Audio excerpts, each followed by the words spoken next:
So, hello everyone, welcome to our podcast number two. So, today we have a wonderful guest, and he is one of the design verification engineer. So, at Arrow Company, uh, his name is Ranjit Kumar. Let's welcome him, and we can discuss more about everything from how to build our career in design verification and everything. So, let's welcome him. And going on. I have worked in several exciting projects which are cutting edge technology. I have done so far more than 6 tapeouts in my career. And yeah, that's my short intro about my professional career, yeah, which is basically on my curiosity in business, learning about business. So that's about my educational career. And yeah, that's it. yes, fine. So, so I went to your LinkedIn profile and I saw that you are graduated in the field of information technology. So, can you tell Yeah, that's about your right. journey from being a BTech student in information technology to becoming a design verification Mhm. engineer in a brief point? Yeah, I can share. In college, I thought I would be doing software development or software testing related since my complete interest is on computer side and software side. That's why I chosen IT from college. But after joining my first job, I was introduced to hardware design verification. It was completely different from what I have studied. So I had no knowledge on digital electronics or VLSI. So the transition was tough, basically. But over the time, I learned the ropes and enjoyed it because it was still about solving problems and doing programming and identifying bugs in the design. So that's what I dreamt of, like being a software tester during my college days. So it was similar to what I dreamt. So this is what happened. My on those days. Yes, yes. So when you are in college itself, when you are in BTech itself, did you Mhm. ever imagine that definitely I can build my career in hardware design or instead of software development or design verification? Did you have any thought because you are studying information technology? So and if any student studies information technology or CSE, so they must have thought to build their career in software industry only. Yeah. Do you have any thoughts like that when you are BTech itself? When you are in BTech itself? Yeah, completely not at all. In college, I never thought I would end up in hardware. I was fully focused on software development and software testing, mostly on software testing because the love to be a tester was grown up from the theory itself. So I wanted to be a tester always. But after getting into the field of design verification, I realized that the work involved in this quite similar, just on different platform. What I end is testing on a software side, but I ended up in verification on a hardware side. So quite similar, right? Yes, yes, yes. So what motivated you to take into and get into design verification? What motivated you? Um, What motivated? Honestly speaking, nothing has motivated at the beginning. Initially, the curiosity to learn new things, new field, the field that I got into was completely new. So I have to, if I want to survive, I have to learn things, and the curiosity to learn the complete domain was made me to sustain at the beginning.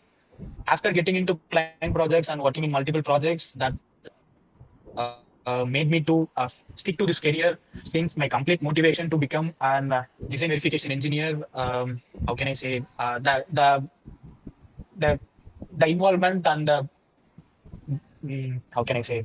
Can I repeat my answer? Yes, yes, yes, yes. You can go. Yeah, sure. So just give me a bit. Yes, yes, sure. So, no problem.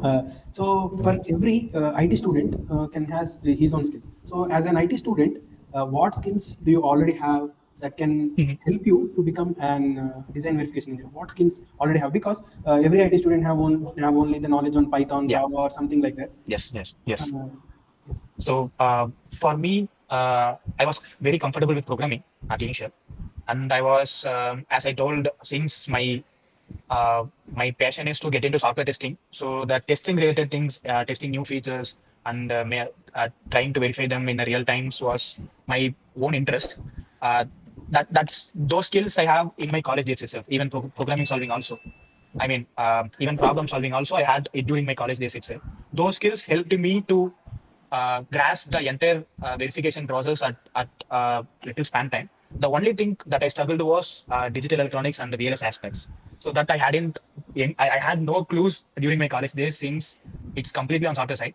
Um, but getting into a good organization and getting trained by them on the verification field and digital electronics or VLSI, so that helped me a lot to grow in my career.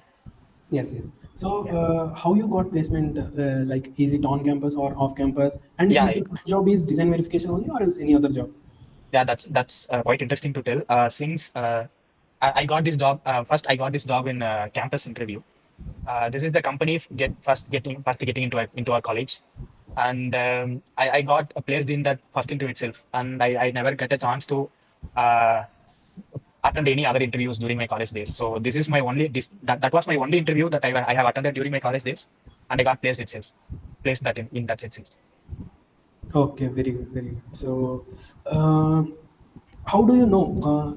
Because how do you know a career in design verification will definitely Mhm. help you or is right for you, or especially because if you are not from the electronics background, Yeah, and that's fine. That's it. That's it. at beginning you may think like, I am entering into design verification. How is it like? Because I am Mhm. completely in IT background or CSE background. Mhm. So how do you know? Do you have did you did some research or something like that on design verification before entering into this job? No, honestly speaking, until completing my training in my first organization, I had no clue what is going to be a role of a design verification engineer. After completing the training and getting into the projects, then only I started understanding about the role of a verification engineer. Then I started my research about the industry, how it is doing and how it's going to be in future. Since the entire our entire generation is moving towards AI and multiple electronic processing, the need for an VLSI engineer is going to grow up, right? In that phase, for a verification engineer, it was it's more there will be more important since for a single design engineer, there we need a five verification engineer at least. So this is what the industry need currently. So these things I know, I get to know after doing research and after doing multiple projects during my initial stage of the career. That made me to stay in this domain and do my work. Yes, yes. So, can I, if you remember, the Mhm. interview questions were asked by the interviewers when you attend your Mhm. first interview for this design verification job. If you Yeah. remember, could you please tell me? Because I'm very much curious about knowing the questions. Because even you are in IT field, if they ask any Mhm. question like that, means how you did answer.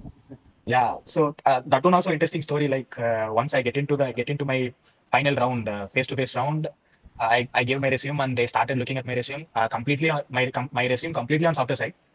I had no point on digital electronics or any VLSI related keyword in my resume. So that was the first question. Like, have you heard about VLSI? So that was the first question, and my first answer is seriously, I don't know about that.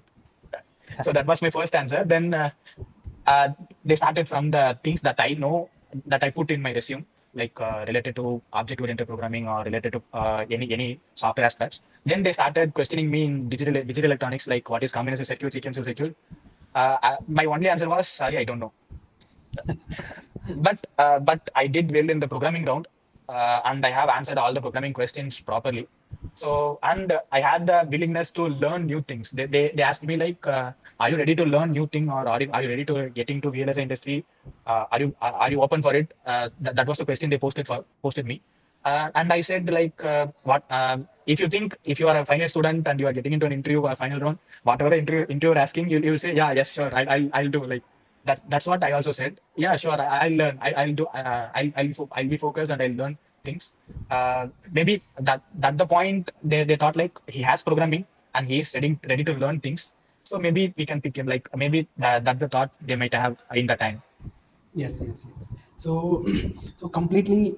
So, in this generation, if you Mhm. see any student from mechanical or civil or triple E or ECE, CSE, all are going to software field. So, Yes. what you will say a wonderful takeaway point or wonderful point to Mhm. these aspirants or any aspirants, so that they can build their career in BTech itself or MTech itself. Yeah. It's not about what the degree that we are studying in my college in our college days. Okay. So it's about what we are aiming to go, what we are aiming to do, and what we know.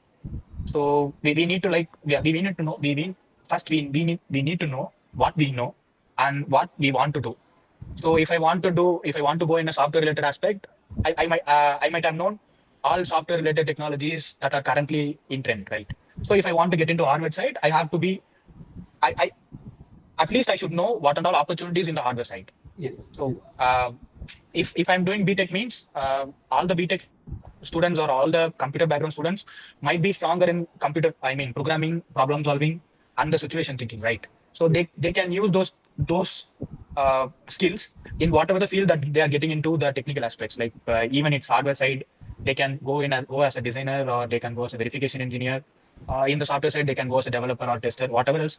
These common skills will help them to choose any path. yes, yes. Very good, very So good. it's not on the degree. So it's about their own willingness to learn the new, I mean, latest technologies that are in trend. So Yes, that's very important. yes, yes. So, what are some simple beginner-friendly resources or online courses or online books? So, when you enter into this design verification industry, right? Mhm, mhm. So, most probably they make you training to you. Okay. Yes, yes, yes. So, how you felt at that time? So, did you search about the online courses or online Mhm. books, anything like that? Yeah, luckily in my first organization, they had their own training portal itself. They had their design verification training portal. In that, they had the basic digital electronic course, system Verilog course, I mean programming language course, and test bench writing course, even verification course. They had multiple courses for training a VLSI beginner. I mean VLSI engineering beginner. So they used the platform to train us, who and all joined their company. They are currently using that to train the new engineers. Um, I used the portal to learn the latest, I mean, the things related to design verification. In parallel, I referred some websites called Chip Verify, Verification Academy. They're all good website to check for verification system related details or UVM related details or the test bench related details. We can refer. And also, I referred even all the beginners can refer a book called System Verilog for Verification, which is written by Chris Peer. Okay. His third edition, third volume will be a best book for you to learn system Verilog. So that book has all the programming basics and all the problems which are related to the concepts. So once one can excel the book means he'll be more proficient in system Verilog. So Yes, yes, yes. yeah. So, can you share me how much time the company taken to give you or assign you a project after joining into design verification? Like, because definitely you have to get some skills like that, right? Yes, So, yes, how much yes. time it will? Yeah. So, honestly speaking, it took more time than usual for me to get into projects. Since I took too much time to learn the digital electronics or all the hardware aspects. But the people who joined me, my colleagues who joined with me, got into project too early. I mean, too early means 6 months before me. So it took one year for me to get into real time projects. But they got right after the training. So, but I never thought I am. This is not mine. The only thing was I know like I have no clue about the industry. It will take time for me to learn things. So I have to put if I want to be in this industry, I have to give the time. I have to learn. I have to be focused. That's the only thing I had in those time that 1 year. So it might be a long period for a beginner to get into a project, but yeah, that's the reality, right? If you have no clue about the real estate industry, you have to be familiar with that. Then only you can do the real time projects. You can talk with the clients. You can be on the line with the things that they are speaking. So Yes. yeah. So, have you ever got messages or referrals through LinkedIn? Sir, I am so and so. So, did you got any resumes through LinkedIn? So, what suggestions you will give for the young aspirants? So, like who are willing to build their career in DV, especially. So, what should they learn the things while coming out of the college or while in the BTech or MTech itself? Okay. I received too many resumes in my LinkedIn in past 2 years since I have studied this and I'm doing this training I have learned these things. This is my profile. Kindly refer me or kindly suggest me what I have to do. Likewise, I got too many messages, and I got too many VLS aspirant who are willing to get into the industry. They're asking ideas to me, like what I have to learn, where I have to start. Likewise, they'll ask. The only thing I'll suggest them is I'll I'll I'll ask them to search what and all aspects in the hardware design. What are the like design verification, physical design, and GLS, I mean gate level simulation, and formal verification. What and all DFT, what and all aspects in the hardware verification, just know about those things. What and all opportunities you can get, and start from basics, like start learning digital electronics, and learn about chip. What is a chip? How it is working? What is the need for a chip? What the chip will do in a system? Likewise, learn about the chip. Then start learning a programming language, HD, hardware designing language. Sorry, learn a hardware description language, like Verilog, system Verilog, and the framework called UVM that we can learn for verification. So these things, start learning it. Then start learn about verification. If you are a designer, that you need not to be going to verification, but you are a verification engineer. You can learn designing also, but learning the verification is different from development of the code. Verification is entirely different. Like anyone can develop a test bench by learning the programming language. Anyone can develop the code by learning the programming language. But yeah, not all can do the verification. Verification is not the programming. Verification is all about thinking about the real scenarios where the chip is going to work, what are the inputs the chip is going to get in real time, how it is expected to work, what are the corner case the chip might fail. So these things you have to think, and you have to do the testing. So this is verification. So learn the verification. After learning the program, we have to learn the verification. So this would be the proper path for a aspiring verification engineer. If you are a DFT, there are steps. If you are a physical designer, there are steps regarding that. You can search online. There are multiple references to what a DFT engineer should learn, what a physical design engineer should learn. Likewise, for a design engineer, he has to be strong in the digital electronics. That was very basic, right? So these things I'll suggest to the beginners. Yes, yes. So this is like an interesting question. So, Mhm. so how was the salaries like compared to traditional IT jobs? And not Okay. mention, don't mention your salary, but I'm Yeah, just yeah. asking about your approximately. So, Mhm. comparing to traditional IT software jobs. Yeah. So for traditional IT jobs, it's based on my experience or my hearings from my colleagues or my friend circle who were in software side, who were in hardware side, even me. If you take me, I'm a 4 year experience in hardware side, right? The same experience in software side will get around. I cannot. Okay, I am not getting the numbers. Maybe we'll get the double the amount as my experience in the software side. Hmm. If a software guy of 3.5 years or 4 years experience getting some amount means, the same guy in VLSI side will get the double paid amount. So this is what real time. I'm not exaggerating or I'm not framing things. I'm telling about the reality. Since the entire world is moving towards the automation or AI, so entire need for a VLS engineer is getting increased day by day. It's exponentially increasing. The industry is doing well, so the companies are also ready to pay well for the experienced engineers. Yes, yes, yes. Quite interesting. So Like, this is true. This is true. I'm not lying or I'm not framing things. This is true. This is true.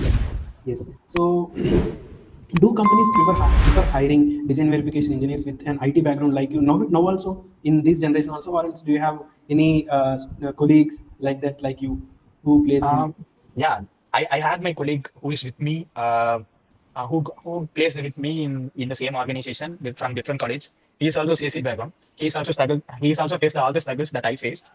But he's a quick learner, so he learned things fast, and he has the fortunate to get into project quick. But he's also CSC. I mean computer background. Now currently not mostly the people or the hiring managers are not looking into your college group or which stream you have studied in your college days. It's all about what you know, what they need, and what you know. That's it. Okay. They had a set of points. They'll be having set of points, right? For this role, the candidate should know these things, and they'll check for those things in you. If you are fitting in any of the area, and if they are feeling like you are willing to learn things, they'll pick you. Definitely, they'll pick you. In my previous company, I also had the chances to interview people, entry level people and experienced people. As a panel, we also decided like not looking into the college stream or what the degree they did. we only looked for the skills that we require. Yes, yes, yes. Currently the all industry were looking on the skills, not the degree. Degree. Yes, yes. But it has to be related one, not mechanic. For example, a mechanical guy cannot get into an technical Verification. industry. Yeah, Mm. so that's obvious. Yes. But a CSE or IT guy or ACE triple E, all are open for both software side or hardware side. Hardware side. Since these guys know the fundamentals technical skills for the industry need.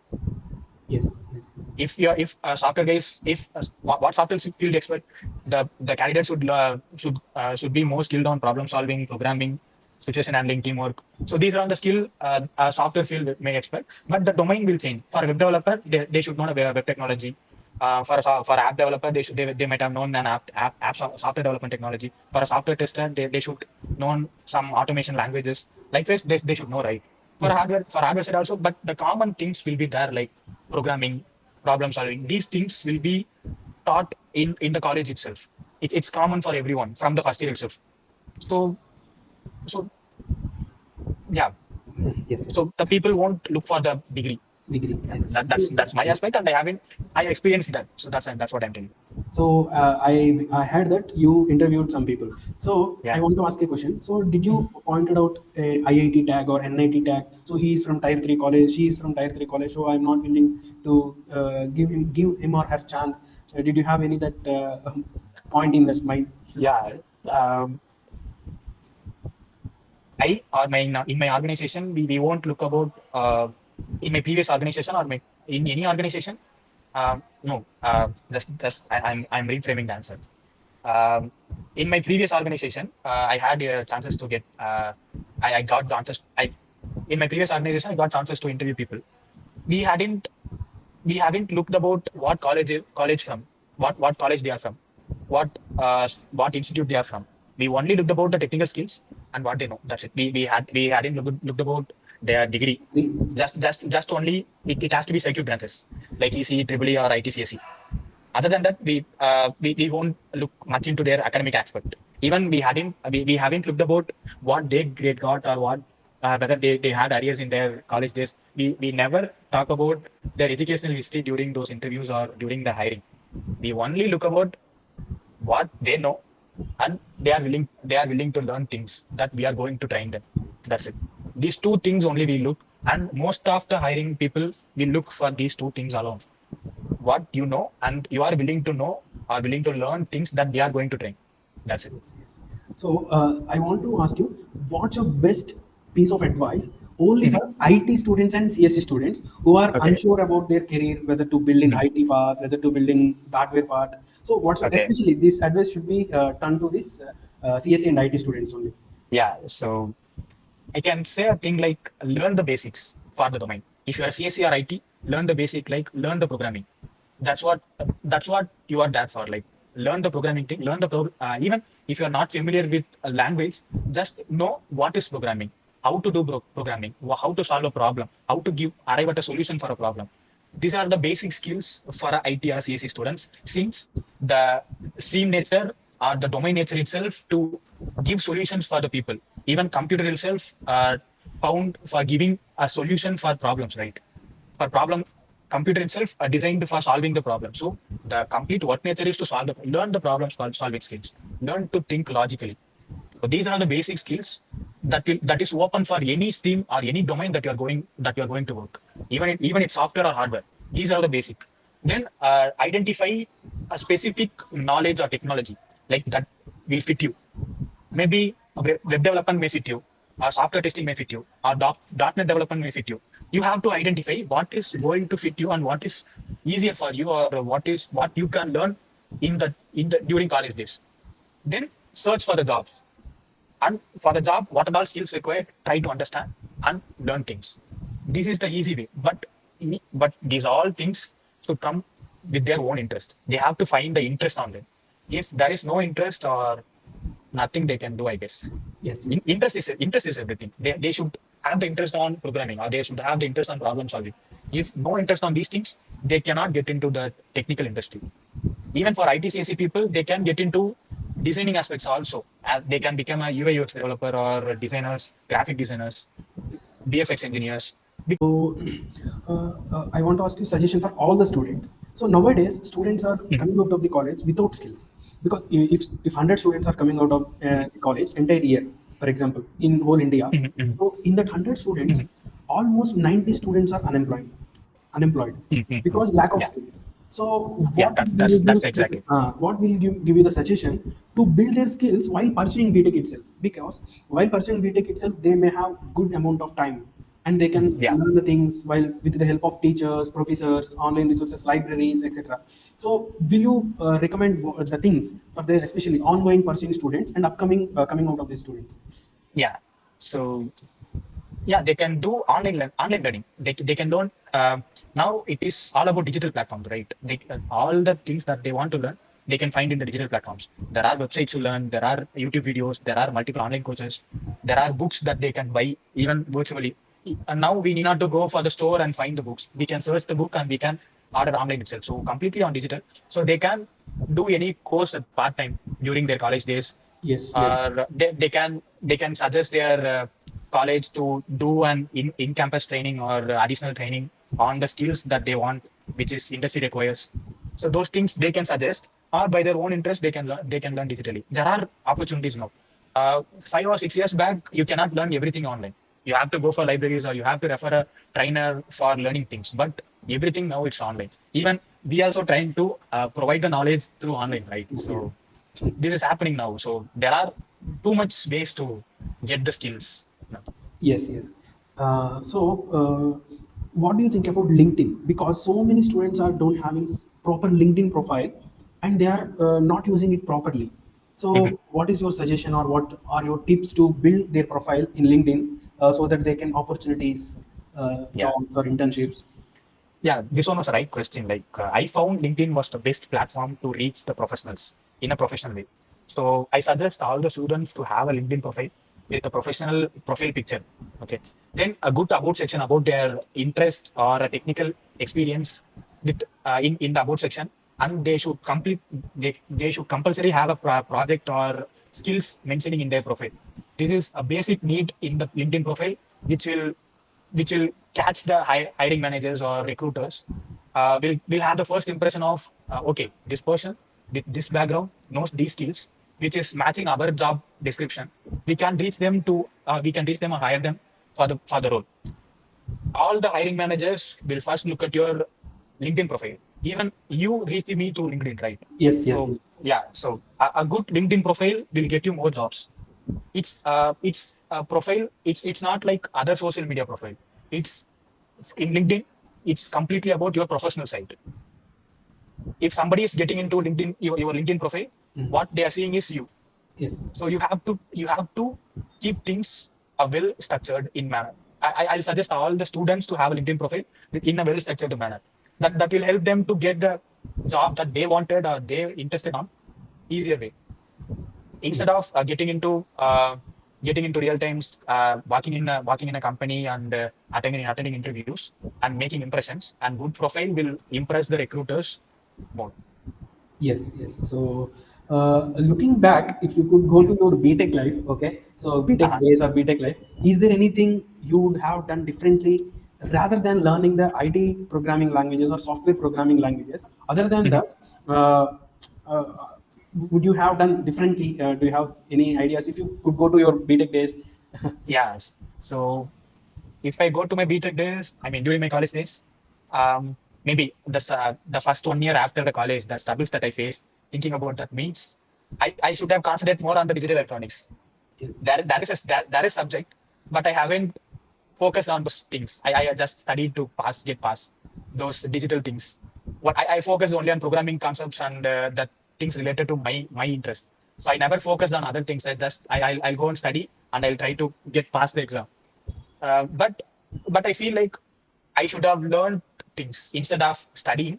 I should have learned things which are yes, all given to me. So that's the only thing that maybe even everyone can do. Like just learn things that given to you. That's it. If you are learning things, you can get into any stream. If we are getting past, like okay, I need to get past in this exam. That's enough means you'll face the struggles that I faced in my life. yes. I won't exaggerate it's my life. That's the initial phase of my career. Yes, yes, yes. Yeah. What keeps you motivated in your career, and how can students stay motivated while they are learning new things? Mhm. So whenever, for example, let me take an example. So I am new to software industry. So I'm Yeah. completely in the electronics industry. So if I'm willing to learn some UI UX or something like Mhm. that, so if I watch any YouTube video for 1 minute or 10 minutes or whatever, so after that, I'm not getting these things. So I want to give up. So, but what motivated and what are your suggestions for the people to learn the new things? Because you said when you went to your BTech days, you are thinking to learn digital electronics, but no CSE student or no IT student think like that. So you have to answer like that, like what you Yeah. will suggest. Yeah. Yeah. Okay. So even CSE IT having the subject related to VLSI. That's true. That no one can resist. Like the people have the subject like digital principle and system design, microprocessor and microcontroller.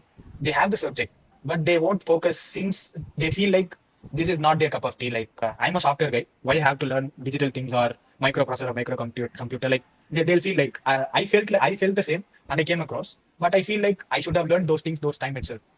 uh, like staying focused or staying motivated is about the it's completely on the individuals, but I can suggest like don't learn things on a single stretch. Like don't sit for an entire time, so just learn for 5 to 10 minutes, practice it for an hour.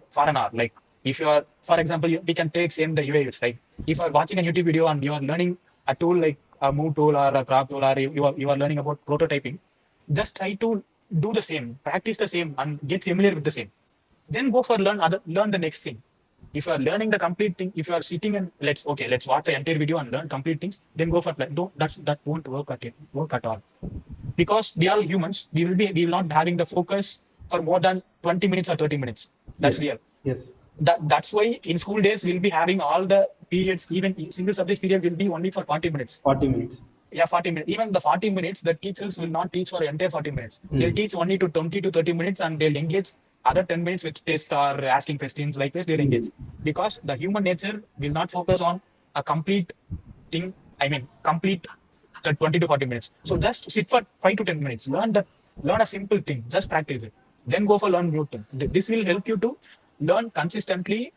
If you're learning a new thing, this will help you. Yes, yes, In my view, this will help. It worked for me. yes, yes. um Comparatively, like I'm a less patience guy. I cannot sit complete time and learn things. Mm. I watch a video, I close it. I might have lost focus on some point, and I'll be on out of range for the entire video. I'll rewatch the video again where I lost. Then I'll do the learning. Then I started to find like, okay, maybe doing hands-on will give the interest. Yes, Yeah, doing the hands-on will give the interest. So let's learn one thing, do the hands-on, practice it, correct it. If you have doubt, refer the same thing and learn. If you are feel like okay, now I can do this with my own, then you can go for the next topic. Learn the thing, then practice. Learn, practice. This will work. yes. Okay, okay. So Yeah. at last, so I'm asking a single sentence or your words Mhm. to give to this young generation. So what you will give if I ask like that? Yeah, I can say a single sentence. Yes, Okay. Which I'll keep in mind always. Learn things, don't study. yes. That's Very it. good. Yes, Yeah. yes, yes. Yeah. This So, this is the reality. If instead of studying, like reading it or keeping it in mind, just learn. For example, if learning driving, if you are learning driving, instead of okay, I have to do accelerator, I have to keep the clutch, and I have to change the gear. If you are learning it in your mind, if you are keep practicing it and keep learning it, it will take quicker time for you to grasp the driving than study. studying it. So learn things, don't study. Yes. So very good. So I'm so happy to have you. And so Yeah, you have so many things yeah, that are important and that are very useful for the young aspirants. Soon, we will have another sessions as well with the different yeah, topics in sure. the future. Yeah, Okay. sure. Thank you once again. Yeah, thank you. Thanks for the opportunity. Thanks for reaching me. I got the opportunity to get out what things that I have done during these days. So was a wonderful time. Thanks, Vivek, for this. Yes, yes. Yeah, Thank you. Thank you. yeah, That's it. yeah. Bye. Bye.